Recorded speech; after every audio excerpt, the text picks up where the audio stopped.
En este preciso instante, mientras tu mirada recorre esta pantalla, en una ala aislada y herméticamente cerrada del Hospital de la Cruz Roja en Hiroshima, se está desarrollando un suceso que los médicos describen con temor como una anomalía clínica sin precedentes y que los altos mandos militares califican como una violación de seguridad de primer nivel. La situación no solo evoluciona con una rapidez vertiginosa, sino que está escapando de todo control humano con cada minuto que se desvanece, derribando las barreras burocráticas habituales. Lo que está ocurriendo ahora mismo en las oscuras aguas del mar interior de Japón, específicamente en el cuadrante de navegación 3420, no aparecerá en los titulares de las noticias matutinas. El flujo de información ha sido bloqueado a nivel de prefectura y se ha declarado una zona de incidente con un radio de 10 millas náuticas, designándola como zona cero. La justificación oficial para cerrar este sector acuático a todos los buques civiles y embarcaciones pesqueras suena tranquilizadora y rutinaria.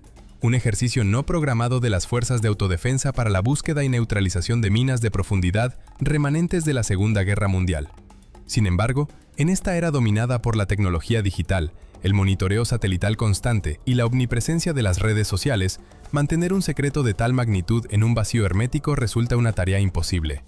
Hace exactamente 4 horas, un helicóptero de la Guardia Costera, exhibiendo ominosas advertencias de riesgo biológico en su fuselaje, realizó un aterrizaje forzoso en el helipuerto del Centro de Control de Intoxicaciones.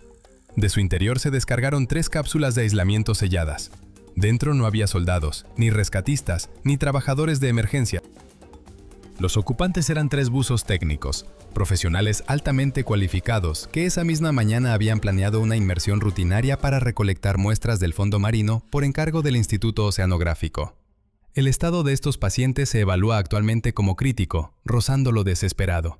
Los médicos, habituados a presenciar las terribles consecuencias de accidentes industriales y quemaduras químicas, se encuentran en un estado de shock profesional profundo. El cuadro clínico que tienen ante sus ojos no encaja en ningún protocolo médico estándar conocido. Las víctimas presentan múltiples hemorragias subcutáneas y quemaduras químicas severas en las membranas mucosas de los ojos y los pulmones, provocadas por agentes desconocidos. Pero lo más aterrador e inexplicable es que exhiben la imagen clásica del libro de texto de una enfermedad por radiación aguda de segundo grado en su fase de reacción primaria. Su piel muestra un bronceado nuclear característico, un eritema causado por un flujo potente de partículas beta. Además, su recuento de glóbulos blancos se desplomó a cero en cuestión de horas, como si su médula ósea hubiera sido incinerada desde el interior. Su equipo de buceo, rebreathers de circuito cerrado, trajes de neopreno y cilindros con la mezcla Trimix, estaba tan contaminado que el equipo de descontaminación, que llegó vestido con trajes de protección química completa, se vio obligado a sellar todo el material en contenedores de plomo y transportarlo a un vertedero especial como residuo radiactivo de alta peligrosidad. Estas personas no descendieron al reactor fundido de Fukushima, ni trabajaron en el sitio de desechos nucleares de Rokasho. Simplemente estaban buceando frente a las costas de la hermosa, verde e idílica isla de Okunoshima, conocida por los turistas de todo el mundo como la Isla de los Conejos. Para comprender la verdadera y monstruosa escala de la amenaza que se cierne sobre toda la región del mar interior esta mañana, debemos dejar de lado los dispositivos de navegación GPS modernos que muestran rutas turísticas y observar mapas que, oficialmente, no existen. Si se toma un atlas militar secreto del gran imperio japonés del año 1938, se observará una anomalía extraña y aterradora que provoca un escalofrío. La isla de Okunoshima no está allí. En lugar de un trozo de tierra de 7 kilómetros de tamaño, ubicado en un estrecho estratégicamente vital, solo hay una mancha blanca, mar, vacío absoluto. La tinta de la imprenta no tocó esta área. El comando imperial borró esta isla de la geografía de manera deliberada, metódica y despiadada. Cualquier mención de ella en la prensa civil o en conversaciones privadas era castigada por un tribunal militar como alta traición.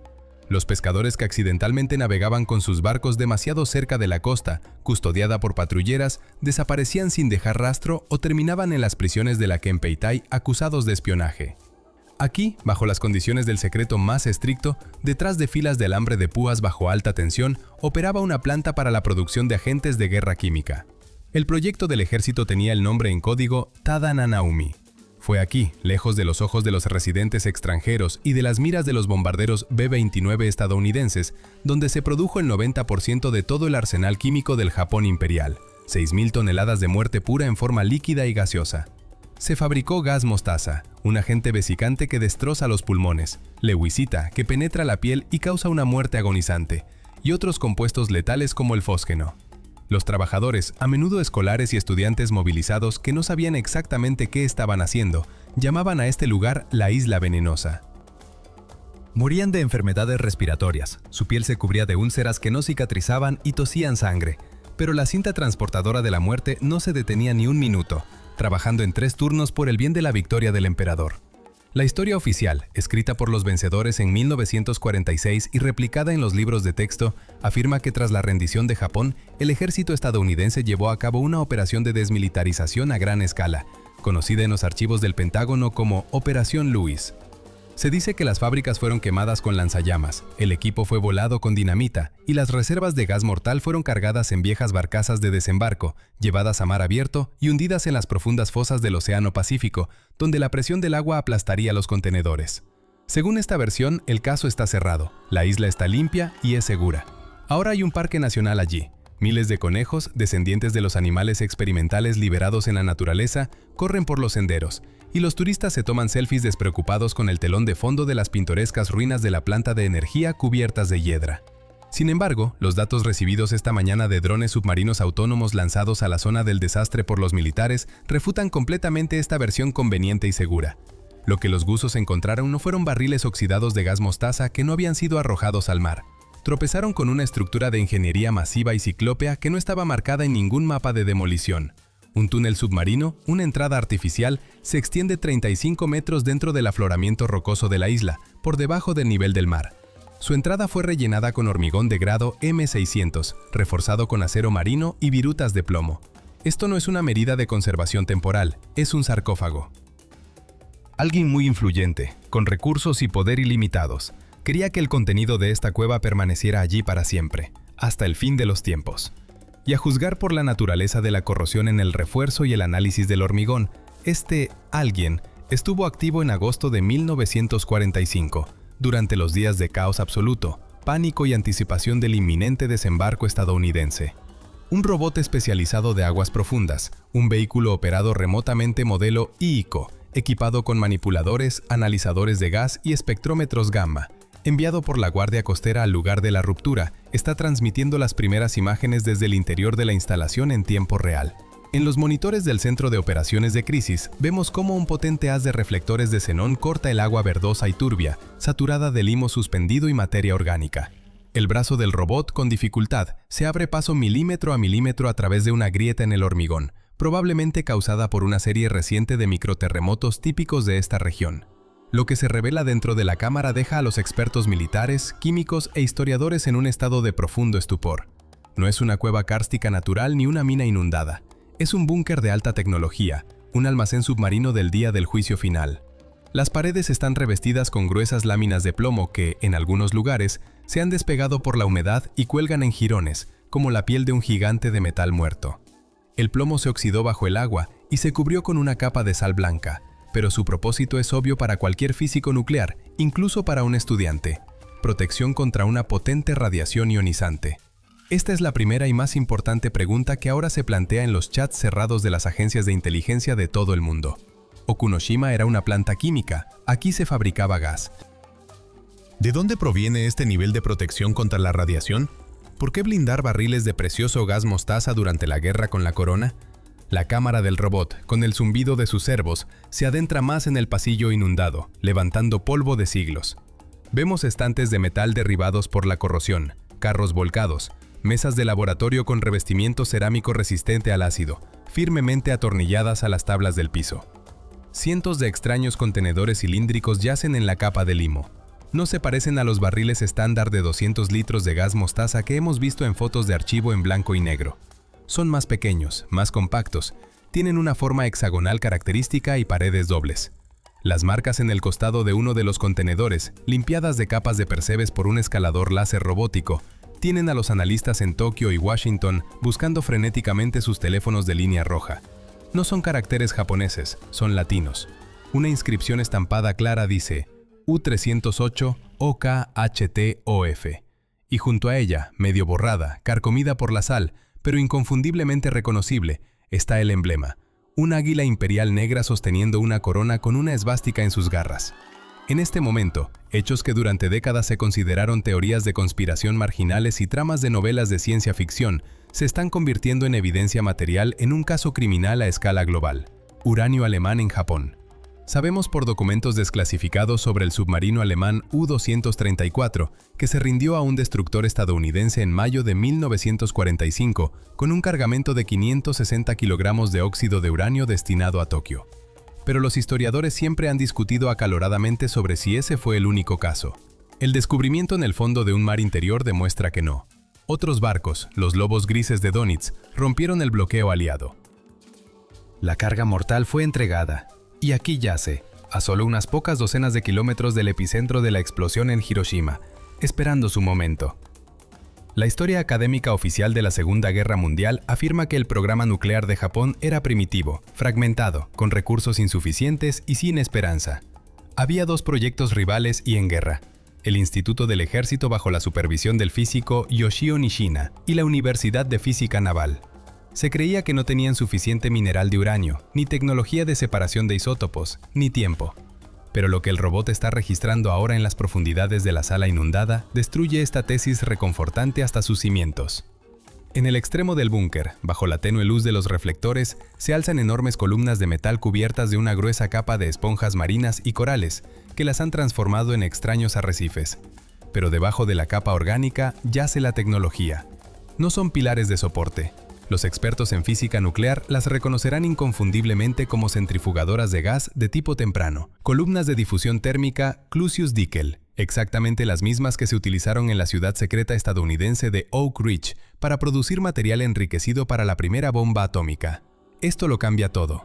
Esto reescribe los libros de texto. Significa que los científicos japoneses habían avanzado mucho más de lo que generalmente se cree en Occidente.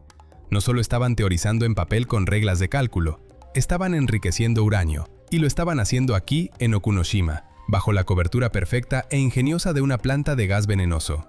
La lógica del comando japonés era impecable. Nadie, ni una sola agencia de inteligencia en el mundo, buscaría un laboratorio nuclear en una instalación de armas químicas. Los aliados bombardearon Tokio, Osaka y Nagoya, destruyendo los institutos de investigación Riken, mientras que el trabajo real, práctico y mortal continuaba aquí, en la roca, protegido por una niebla tóxica y un velo de absoluto secreto militar.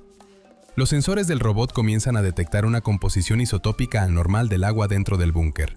El espectrómetro gamma se vuelve loco, mostrando la presencia de cesio 137, estroncio 90 y trazas de plutonio 239 en concentraciones peligrosas para la vida incluso con una exposición a corto plazo. Estos son productos de desintegración, pero su proporción indica un hecho extraño. No hubo una reacción en cadena de fisión aquí. No hubo un reactor nuclear explotando o derritiéndose. Entonces, ¿de dónde proviene tal radiación monstruosa? La respuesta yace en una caja fuerte entreabierta, que los buzos lograron fotografiar con sus cámaras de acción segundos antes de comenzar a vomitar sangre, proveniente de un contenedor sellado de oficiales con documentación técnica. El agua penetró en el interior, el papel se convirtió en una papilla de celulosa, pero algunas de las notas en tabletas de plástico especiales y grabados en placas de metal permanecieron legibles. Mencionan repetidamente el término Tokuko Heiki, un arma especial, e incluyen un diagrama de ingeniería detallado. Este no es un esquema de una bomba atómica clásica como la Little Boy o la Fat Man, basada en una reacción en cadena. Este es el dibujo de un híbrido monstruoso, nacido de un genio de la ingeniería acorralado. Una bomba aérea regular de alta potencia llena no solo de TNT, sino también de polvo cerámico fino. Este polvo poroso, según las especificaciones, debía impregnarse con una solución radiactiva de alta actividad, residuos de enriquecimiento y lewicita espesada. Esta es una bomba sucia de doble uso, armas de radiación y químicas del día del juicio final. El plan del comando japonés para el verano de 1945, a juzgar por estos dibujos, era un acto de desesperación absoluta y fría de un samurái listo para llevarse al enemigo con él a la tumba. La Operación Kitsugo es la batalla decisiva por la metrópolis. Los generales del imperio entendieron que no tendrían tiempo para crear una bomba atómica completa capaz de destruir San Francisco o la flota de invasión de un solo golpe. Pero podían crear una zona de exclusión. El plan era lanzar tales bombas sobre la costa de la isla de Kyushu, precisamente en esos sectores donde la inteligencia esperaba un desembarco anfibio estadounidense. Convertir las playas de desembarco en un infierno radiactivo y envenenado a través del cual ningún soldado o marín sobreviviría. era un arma de disuasión, diseñada para hacer físicamente imposible la invasión a costa de destruir su propia tierra y ecología durante siglos. En medio del caos de equipos oxidados y cables enredados, la cámara del robot destaca un objeto que parece completamente extraño y aterrador en este reino de metal muerto y hormigón. En el estante del laboratorio se encuentra un frasco de vidrio de paredes gruesas hecho de vidrio de borosilicato, sellado herméticamente con cera roja. En su interior, un hueso humano flota en un líquido conservante turbio y amarillento. Es un fragmento de la mandíbula inferior con dientes. Esto no es un recuerdo espeluznante de un sádico, es un espécimen científico. Las marcas en el frasco contienen la fecha de julio de 1945 y el nivel de dosis de radiación recibida en Röntgens. Esta es una prueba irrefutable de que los científicos japoneses sabían muy bien con qué estaban trabajando y a qué precio se adquiría el conocimiento. Estudiaron los efectos de altas dosis de radiación en el tejido vivo de sus propios empleados mucho antes del bombardeo de Hiroshima. Existe una brecha extraña e inexplicable en los archivos de la inteligencia militar estadounidense. En el verano de 1945, inmediatamente después de la rendición, varios físicos nucleares y químicos japoneses destacados desaparecieron sin dejar rastro. No estaban en las listas de internados, no estaban en el banquillo del Tribunal de Tokio. Se creía que habían muerto en los bombardeos masivos, quemados en tormentas de fuego o cometido suicidio ritual seppuku. Ahora mirando este búnker submarino, entendemos que estuvieron aquí. Las entradas en el diario de laboratorio recuperado, cuyas páginas fueron parcialmente restauradas a través de una cámara de alta resolución, utilizando filtros, terminan el 10 de agosto de 1945, un día después del ataque nuclear a Nagasaki. La última grabación fue hecha por la mano firme de un hombre que sabe que está condenado, pero mantiene la precisión científica hasta su último aliento. La luz del cielo quemó Hiroshima. Vimos el destello incluso desde aquí. Llegamos tarde. Nuestras armas están listas. Las centrifugadoras están llenas, pero no hay dónde usarlas. La flota está destruida. No hay aviones portadores. El general ordenó sellar el complejo. Llenamos la entrada con hormigón y minamos los accesos. Uranio, gas, prototipos. Todo permanecerá aquí, en la oscuridad bajo el agua. Vamos a las montañas para mezclarnos con los civiles. Si los estadounidenses encuentran este lugar, usarán nuestros desarrollos contra nosotros. Que el mar guarde el secreto que la gente no pudo guardar. Dioses, perdónennos por lo que hemos creado y por nuestro fracaso en destruirlo. No solo escondieron las armas, sino que minaron los accesos desde el interior con trampas químicas de tiempo retardado.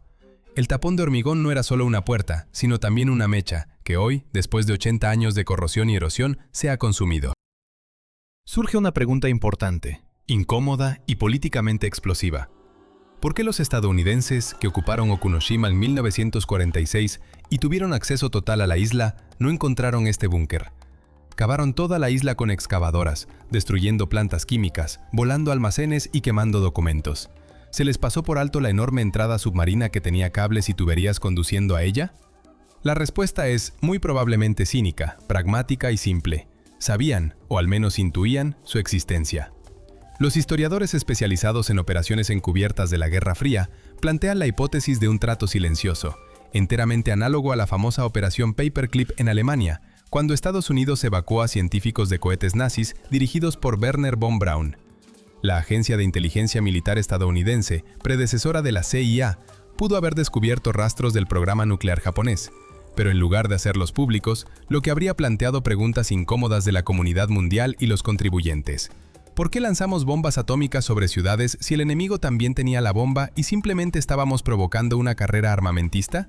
Prefirieron tomar discretamente a los científicos clave, los dibujos y los resultados de su investigación, y enterrar y olvidar el objeto físico en sí. Mantener este descubrimiento en secreto beneficiaba a todas las partes. Japón, esforzándose por proyectar una imagen de víctima, evitó acusaciones de preparar un crimen monstruoso contra la humanidad al planear usar una bomba sucia y armas químicas. Estados Unidos recibió el monopolio de la tecnología nuclear, los resultados de experimentos únicos en humanos y una justificación moral para sus bombardeos.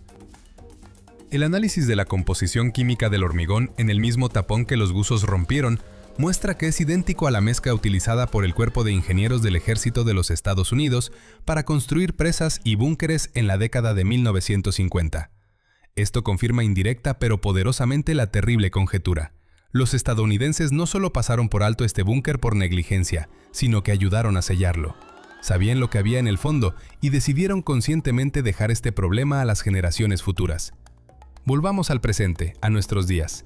La situación en las aguas alrededor de Okunoshima es evaluada por los ambientalistas como crítica. La grieta en el hormigón no es el resultado de sabotaje o vandalismo, es la fatiga del material y la actividad tectónica de la región.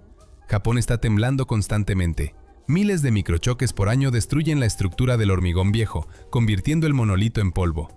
Dentro del búnker, según las estimaciones más conservadoras, hay cientos de kilogramos de uranio altamente enriquecido y toneladas de leucita líquida. El agua de mar es un ambiente agresivo, un electrolito ideal. Las carcasas de los contenedores alemanes y japoneses están carcomidas por la corrosión electroquímica hasta el estado de papel de aluminio. Si el sello se rompe en masa, si los estantes colapsan, el contenido se derramará en el mar interior de Japón. No es un océano abierto donde la contaminación pueda disiparse. Es un área de aguas poco profunda cerrada con un intercambio de agua lento. Es el pulmón y el estómago de Japón, el corazón de la cultura marina japonesa. Las famosas granjas de ostras de Hiroshima, que suministran delicias a todo el mundo, las granjas de jurel y las plantaciones de algas nori, todo esto está bajo amenaza de destrucción instantánea. La pluma radiactiva y tóxica, una vez que entre en la cadena alimentaria, matará el ecosistema de la región durante décadas. Será un Fukushima submarino, invisible, químico y mucho más insidioso. En este momento el gobierno japonés, reunido en una sesión de emergencia, se enfrenta a un dilema que afecta el destino de la región y la salud de millones de personas. Opción A: intentar elevar la carga mortal a la superficie. El riesgo es prohibitivo. Cualquier movimiento incorrecto del manipulador, cualquier ruptura en el cable oxidado al levantar el barril, puede llevar a su destrucción y a la liberación inmediata de una nube de veneno concentrado en el agua. Opción B: llenar todo con una nueva capa aún más gruesa de hormigón especial. Hacer un sarcófago encima de un sarcófago, como en Chernóbil. El riesgo es que se trata de una solución temporal, una curita sobre una gangrena. La reacción química de descomposición y oxidación en el interior continúa. La presión del gas aumenta. El nuevo hormigón puede simplemente estallar desde el interior, como una caldera de vapor sobrecalentada, y entonces la liberación será explosiva. El análisis de espectrometría de masas de los isótopos de uranio que emanan de la cueva, que ahora se está llevando a cabo en modo de emergencia en un laboratorio móvil a bordo del buque de la Agencia de Energía Atómica, ha traído una última y más amarga revelación. La firma isotópica del uranio no coincide con el uranio extraído en Asia, en la Corea ocupada o en China. Es idéntica al uranio utilizado en el programa nuclear nazi de Werner Heisenberg en Alemania. Esto confirma la teoría de conspiración más audaz y oscura del siglo XX, que los historiadores tenían miedo de expresar en voz alta. La bomba atómica lanzada sobre Hiroshima, Little Boy, era del tipo cañón de uranio. Pero en 1945, Estados Unidos tenía una escasez crítica de uranio 235 altamente enriquecido. Apenas era suficiente para una bomba, y los científicos del Proyecto Manhattan dudaban de su éxito. Algunos historiadores independientes afirman que parte del uranio para la bomba estadounidense fue tomado del mismo submarino alemán capturado, el U-234. La ironía del destino se vuelve insoportable, casi bíblica en su tragedia. El uranio que los nazis enviaron a Japón para crear una bomba contra los Estados Unidos fue interceptado por los estadounidenses y posiblemente lanzado sobre el propio Japón. Y esa parte de la carga alemana que sí logró romper el bloqueo en otro submarino, presumiblemente el U-195 o el U-219, y terminó en Okunoshima, ahora yace aquí, justo al lado de Hiroshima, que ha renacido de las cenizas, amenazando con acabar con la ciudad 80 años después. El círculo se ha completado. Un arma creada para matar regresó a su creador como un boomerang, habiendo permanecido en emboscada durante casi un siglo. La cámara del robot vuela alrededor de la sala inundada por última vez, grabando detalles para un futuro informe secreto. Partículas de limo, similares a cenizas radiactivas, se arremolinan en el haz del reflector. Vemos una puerta de caja fuerte abierta, contenedores ominosos con águilas imperiales y esvásticas. Es un cementerio de ambiciones imperiales, un museo de la crueldad y la estupidez humana. Tendemos a pensar que conocemos la historia de la Segunda Guerra Mundial. La hemos organizado en estantes: chicos malos, chicos buenos, fechas, batallas, la rendición en el acorazado Missouri. Pero el mar puede guardar secretos mejor que las personas, los políticos y los archivos. Okunoshima, una isla inofensiva de lindos conejos donde vienen familias con niños, resultó ser solo una delgada tapa de alcantarilla, bajo la cual hierve el infierno. Los buzos que encontraron este lugar ahora están en cuidados intensivos en cajas estériles. Los médicos luchan por sus vidas, tratando de detener la descomposición de las células de la médula ósea con terapia experimental de células madre. Pagaron con su salud y quizás con sus vidas por la verdad que el mundo preferiría no saber. Pero, ¿qué vamos a hacer con esta verdad ahora que ha salido a la superficie? La operación para neutralizar el objeto, con el nombre en código Loto Blanco, comenzará en 24 horas. El plan está completamente clasificado, pero las filtraciones indican la preparación de una cúpula submarina gigante hecha de polímeros. Los científicos advierten, no podemos simplemente borrar el pasado. Es material, es tóxico y no va a desaparecer. La guerra no terminó en 1945. Simplemente se hundió bajo el agua, se mantuvo oculta, reunió fuerzas y esperó a que el hormigón se agrietara.